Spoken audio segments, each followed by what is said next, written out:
Bonjour, bienvenue dans notre émission de décryptage du contexte macroéconomique et financier. Pour cette émission, je retrouve Nuno Teixeira, membre du comité d'investissement de Natixis IM Solutions. Bonjour Nuno. Bonjour Caroline. 2 points d'attention ces derniers jours. Tout d'abord, les chiffres d'inflation aux États-Unis qui ont créé la surprise avec une hausse plus importante qu'attendue. Un autre élément, les chiffres de l'activité et en matière d'emploi. Sommes-nous arrivés à un point d'inflexion qui permettrait de donner plus de visibilité sur la fin de la politique de restriction monétaire? C'est ce que nous allons voir dans cette première partie.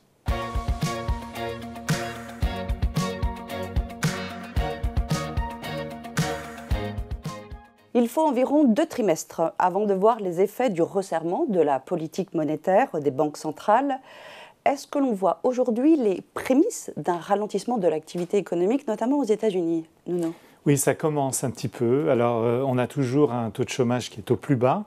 On a quand même un peu moins d'emplois vacants, c'est-à-dire que les entreprises trouvent plus facilement de la main-d'œuvre. Et puis, on a des signes de ralentissement au niveau, par exemple, de la demande de prêts immobiliers, même si les prix, pour l'instant, sont toujours en hausse de plus de 9% sur un an glissant, donc c'est assez important. Donc, on peut regarder aussi les indicateurs avancés, ce que révèlent les enquêtes auprès des chefs d'entreprise qui montrent qu'il y a quand même des perspectives un peu moins favorables. Mais c'est vrai que pour l'instant, il y a ce fameux décalage de 2 trimestres entre les mesures et leurs effets sur l'économie. Et donc les banques centrales sont fondées pour le moment à continuer leur resserrement monétaire. Et pour la Fed, elle a constaté un taux d'inflation qui reste important, au-dessus des 8% pour le taux je dirais global, et puis pour l'inflation dite sous-jacente, donc les éléments les moins volatiles, eh bien on a même remonté avec un rythme de 0,4% sur le mois de septembre, ce qui est plus qu'attendu et qui montre donc sur un an glissant une évolution de 6,6%.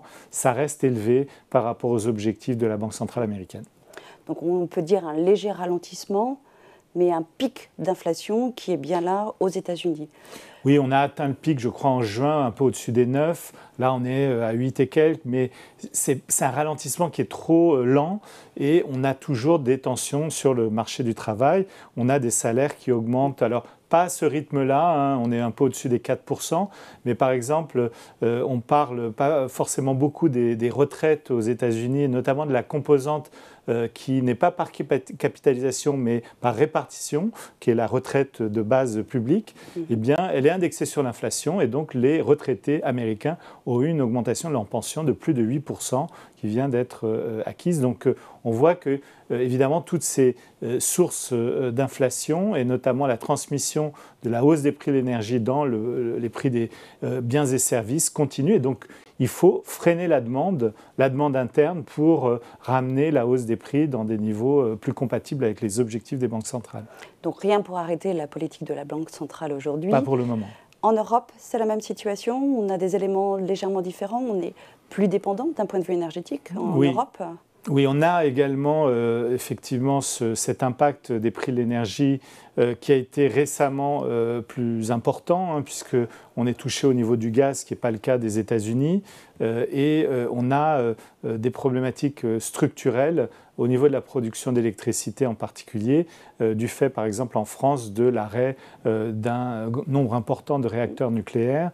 Et on a effectivement ce mécanisme de transmission qui est à l'œuvre également sur l'ensemble des prix des biens et services, puisque petit à petit les entreprises sont obligées d'intégrer les prix des entrants dans le prix des services et produits finaux.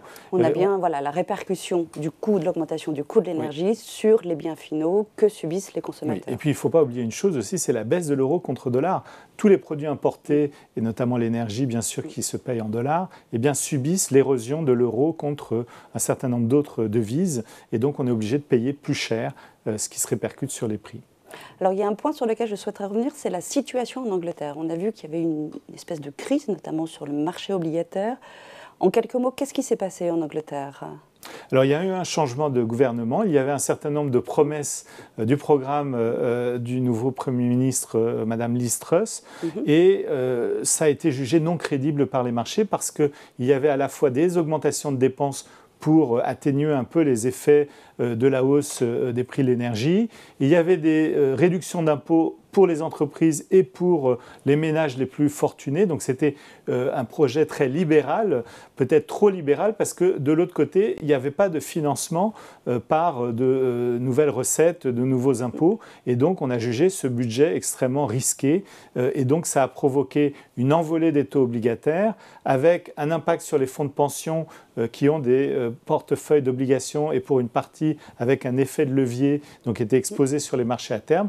Dès que les taux montaient, finalement, ils subissaient des pertes. Ils étaient obligés, pour combler ces pertes, de vendre aussi des titres obligataires. Et donc, c'était un effet boule de neige qui a amené la Banque d'Angleterre à intervenir sur le marché pour racheter des obligations du Trésor.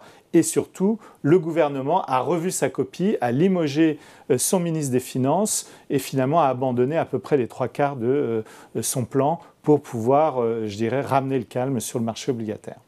Donc, est-ce qu'on peut dire aujourd'hui, sur la situation de l'inflation, est-ce qu'on rentre en récession également? Est-ce que, parce que c'est lié, c'est vraiment ce que cherchent les banques centrales, à ralentir la machine pour contrôler, maîtriser l'inflation.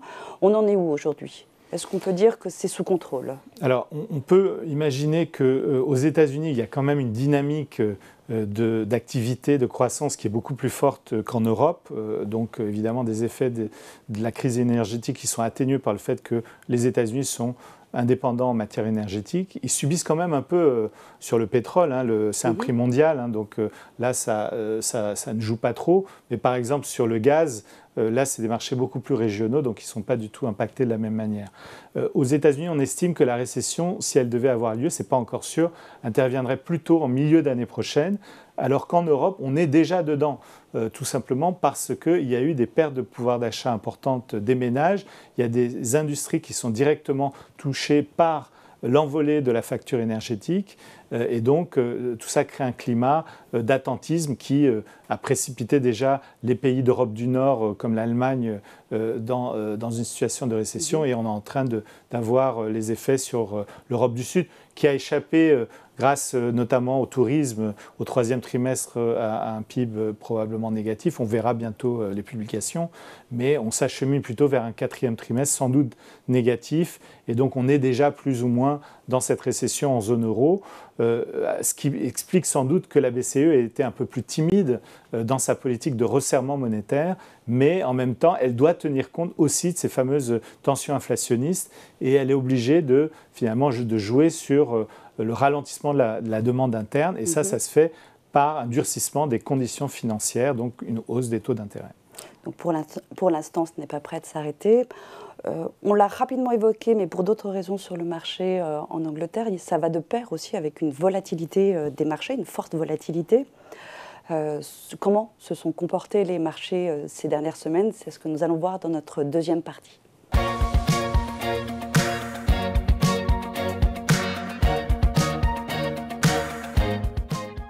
Alors revenons de suite sur le comportement des principaux marchés financiers.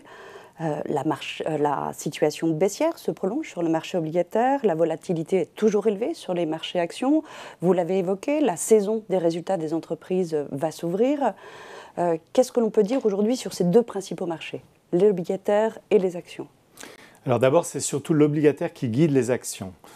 C'est les tensions fortes sur le marché obligataire. Je rappelle que, par exemple, pour un investisseur en zone euro qui est investi sur un indice représentatif des marchés obligataires de la zone euro privée et souverain, on est à peu près sur des baisses de 16-17%. Donc c'est quand même considérable. On n'avait pas vu ça depuis 40-50 ans. Donc c'est extrêmement pénalisant lorsque vous êtes détenteur d'obligations anciennes qui avaient des taux d'intérêt très très faibles et qui perdent leur valeur avec la hausse des taux de marché. Donc ça se répercute sur les actions, tout simplement. Pourquoi? Parce que les ménages, ils sont incités à épargner et à moins consommer, puisqu'ils voient bien qu'il y a un ralentissement à venir de l'activité, que c'est plus compliqué de souscrire un prêt immobilier, que la consommation elle est quand même freinée par à la fois la hausse des prix et puis justement les taux de crédit à la consommation qui se renchérissent. Donc on a ça, et puis du côté des entreprises, quand vous avez des taux qui montent, eh bien, un certain nombre d'investissements sont devenus non rentables. On s'inquiète du climat géopolitique, etc. Donc tout ça, ça plaide pour, je dirais, une prudence et vraisemblablement aussi un impact sur les bénéfices. Parce que quand vous avez des prix entrants qui augmentent, et dans certaines industries, avec encore une fois la facture énergétique, c'est vraiment une augmentation assez importante, d'éventuelles hausses de salaire, eh bien, vous avez le choix, soit finalement vous répercutez sur les prix et vous avez des chances d'avoir votre chiffre d'affaires qui est impacté, parce que vous avez augmenté les prix trop, soit vous laissez les prix au même niveau. À ce moment-là, c'est vos marges qui sont comprimées et donc vos résultats. Et donc les entreprises hésitent, selon les secteurs, elles vont plutôt dans telle ou telle direction. Mais pour l'instant, on a, je dirais, eu des marges qui, jusqu'au deuxième trimestre, tenaient assez bien. Mais ce qu'on peut craindre, c'est qu'effectivement, les résultats du troisième trimestre montrent une inflexion assez nette. Et donc, on s'achemine. On devrait encore avoir une croissance des résultats sur un an glissant au troisième trimestre, et puis sans doute une baisse au quatrième, avec évidemment un impact sur les actions, parce que les actions, eh bien, elles reflètent quand même la profitabilité future des entreprises. Si celle-ci est en baisse et que les coûts de financement sont en hausse, eh bien, les multiples de valorisation doivent baisser. Ils sont déjà en dessous des moyennes historiques en zone euro. Donc ça, c'est le côté, on va dire, positif, mais ils ne sont pas à des niveaux de récession. Les valorisations ne sont pas encore à des niveaux de récession et on n'a pas vu de capitulation des investisseurs. Donc c'est ce que l'on va regarder à la saison des résultats. Qu'est-ce qu'on va scruter? Parce que là, on se rend compte, on arrive aux échéances, la fin d'année est proche, on va s'intéresser donc aux perspectives que donneront les entreprises lors de la communication de leurs résultats.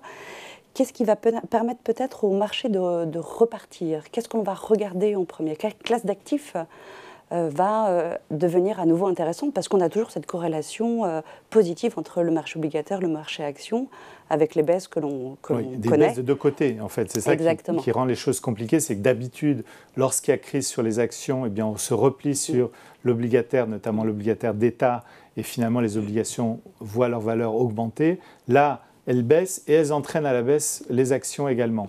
Donc c'est une difficulté. Les investisseurs ont tendance à se réfugier temporairement sur le monétaire qui désormais rapporte une rémunération positive tant aux États-Unis qu'en Europe. Et par ailleurs, ils réduisent les expositions au crédit, par exemple. On n'en a pas parlé, mais les taux sur le high yield, par exemple, donc les émetteurs d'un peu moins bonne qualité cette année, la prime de risque s'est élargie de 3%. Donc si on prend... C'est-à-dire qu'on est mieux rémunéré sur le risque que l'on prend sur cette classe d'actifs. Oui, alors oui, mais ça coûte plus cher, mais pas forcément suffisamment. Voilà. Parce que pour les entreprises, elles ont subi la hausse du taux souverain, donc à peu près 2,5%, plus cette prime de risque. Donc ça fait plus de 5% d'augmentation de leur coût de financement. Donc on voit bien que ça va entraîner des ralentissements de projets d'investissement et aussi par exemple les projets de rachat d'actions qu'on voyait beaucoup ces dernières années parce que les entreprises pouvaient finalement racheter leurs actions en empruntant quasiment à zéro. Ça c'est terminé, donc c'est un soutien de moins pour le marché des actions. Donc on s'intéresse effectivement à l'évolution des marges des entreprises. Il y a des secteurs qui peuvent encore maintenir des marges élevées et puis d'autres qui sont confrontés à une baisse des marges parce qu'ils ne peuvent pas répercuter sur les consommateurs, sur leurs clients, ces hausses de coûts. Donc aujourd'hui, on a à la fois les secteurs qui résistent, c'est à la fois évidemment l'énergie, les matières premières. Les financières profitent quand même dans une certaine mesure de la hausse des taux, mais les investisseurs sont un peu méfiants sur les risques de défaut et donc les besoins de provision. On a vu aux États-Unis, par exemple, que les résultats des grandes banques qui ont déjà publié leurs résultats ont été en baisse d'environ 15 à 30% sur le troisième trimestre. Donc c'est déjà assez important. Pourquoi ? Parce que leur activité de banque d'investissement s'est ralentie. Il y a moins d'opérations de fusion et acquisition, d'émissions de titres, etc. Et puis, de l'autre côté, elles ont mis des provisions pour des risques futurs. Donc ils ont provisionné des risques qui risquent de se matérialiser en période de ralentissement fort ou de récession. Et donc on est encore dans cette phase où on ne sait pas encore à quel niveau les résultats vont ralentir, mais on peut imaginer que si récession il y a, c'est du moins 15, moins 20, moins 30 sur certaines sociétés. Donc il faut en tenir compte quand on regarde les multiples de valorisation. Il ne faut pas forcément se concentrer uniquement sur les résultats de l'instant, mais essayer d'extrapoler sur les perspectives pour au moins l'année prochaine. Tout à fait. Donc c'est la raison pour laquelle aujourd'hui vous maintenez votre position de sous-pondération sur la classe d'actifs obligataires, les actions. Les actions aussi, malheureusement.